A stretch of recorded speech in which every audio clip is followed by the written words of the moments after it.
Hey, what's everyone? Sorry guys, I've been gone for a long time. I've been very busy, but now I'm back. Now, this is going to be a review for episode 318 of Naruto Shippuden.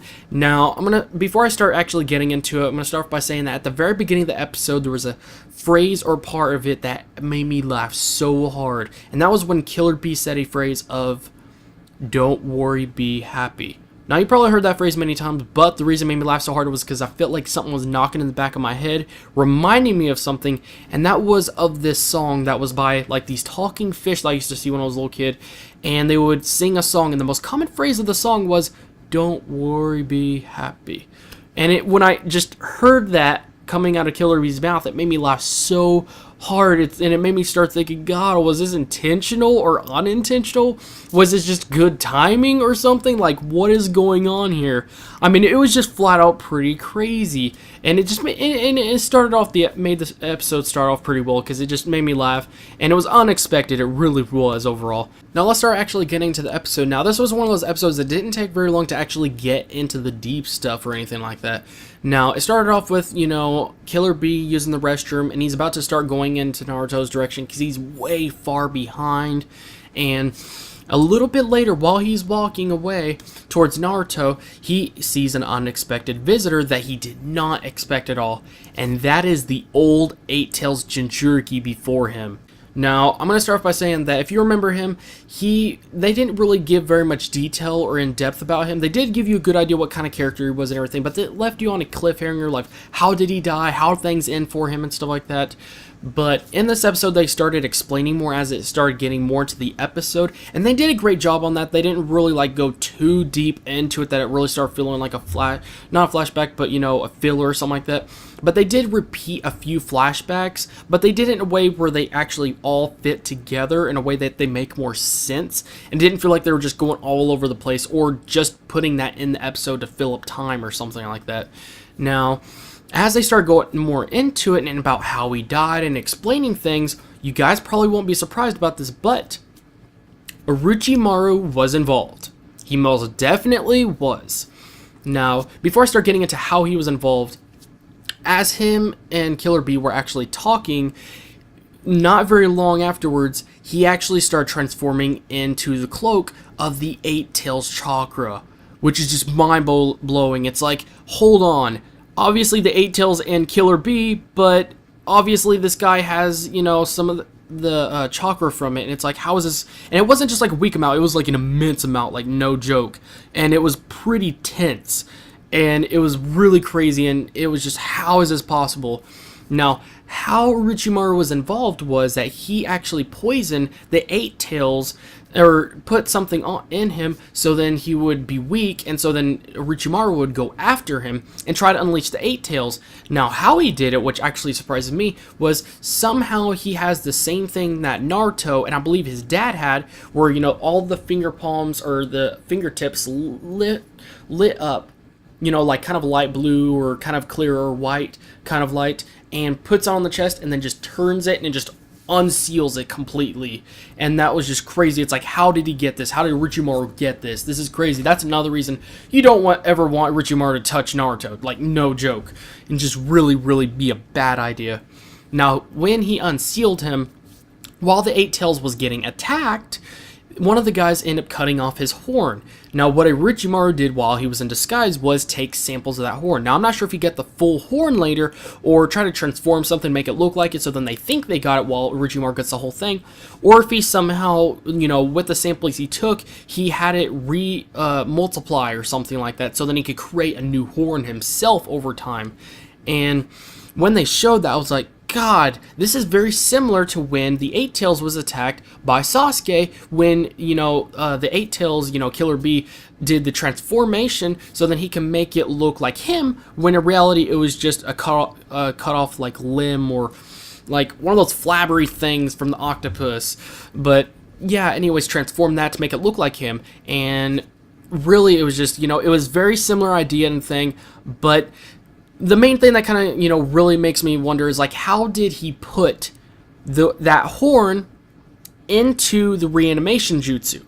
Because it would make sense if you had to somehow give it to him, after being reanimated, in order for him to, be able to bring out all that chakra and everything. But somehow he already had it, and it was just like, how is this possible? And it really just makes you think, wow, if Orochimaru could really get this deep and accurate into the reanimation jutsu to every detail without screwing up or making them, like, come back to life just as a Jinchuriki or something like that, or messing up their body the way they come back or any of that kind of stuff. No, it just didn't mess up on that. And it was just really crazy to see that, and it got really tense with the fighting between the two, because like the chakra was really immense, and it was just, things were just getting just blown away and just destroyed all around them and everything like that. And to see how just Orochimaru seems to always be involved on just about everything is just crazy. And it's like, how many things do we not know about him that he did before he died? It's crazy. He's done so many things, like, no joke.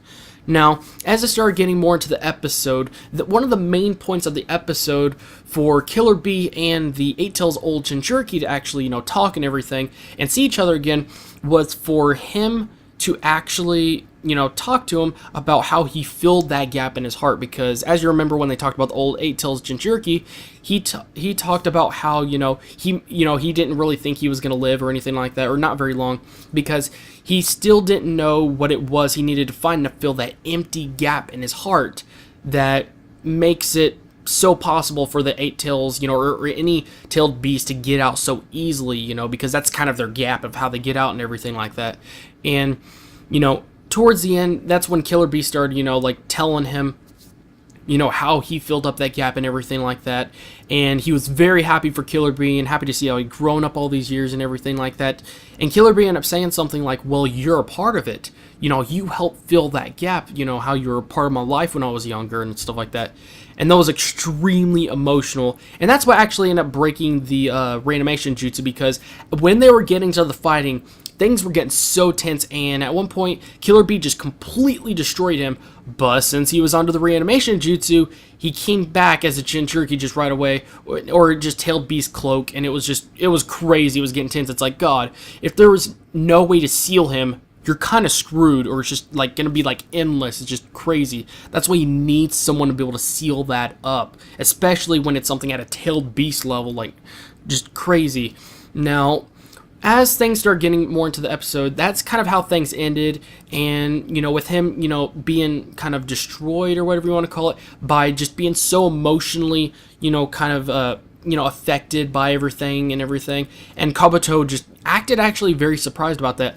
Now, this is one of those things I just really started thinking towards the end. And it's like, Kabuto, why didn't you use that Eight Tails to possibly feed it to the Ten Tails, or to help complete the Ten Tails? I can almost bet you that would help a tremendous amount to make the Ten Tails much more strong. And understanding he was trying, because it was a person that was so dear and close to him, to Killer Bee, that would be the best way to, get there, or get to that certain point. But at the same time, if things are going to be like that, they could be super emotional, and that's how they break loose. That's how that happens. And it's just mind-boggling, like, why didn't he do this overall? So for this episode, I'm going to give it a 4.25 rating out of 5. Now, the reason for that is because I believe it deserves more than a 4, but maybe not quite a 4.5. Now, overall, this was a very great episode overall. I mean, they did a great job not going too much into flashbacks, making it feel like a filler. They did a great job of not making it feel like it was just trying to fill up time on the episode or something like that. And there was a lot of action. There was a lot of scenes, and there were some questions being answered, and we also got to see of more stuff that Orochimaru did and that kind of stuff. And also we got to see something just very cool and unexpected. And then just the episode was overall very good, and it feels like one of those episodes. It really just seems like we haven't seen an episode like this for quite a while. Maybe like since like 20 to 40 or maybe possibly 60 episodes ago. It just feels like it's been a long time since there's been an episode like this where they actually just sat down and they've had something like this, and it wasn't just, like random people or just places, people all over the place and that kind of stuff. And it was actually, a really good character.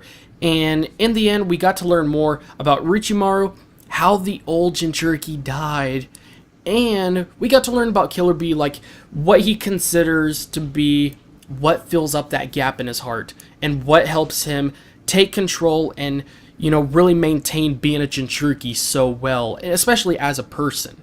well, that's pretty much it. Thank you guys for watching, and if you have any answers to actually some of those questions I was kind of wondering about, or if you noticed that thing in the very beginning of the episode like I did, make sure to post that in the comments below, because I would love to see your guys' reactions, or see if anybody else actually thought of it that way. So, well, anyways, thank you guys for watching, and I will see you guys in the next video.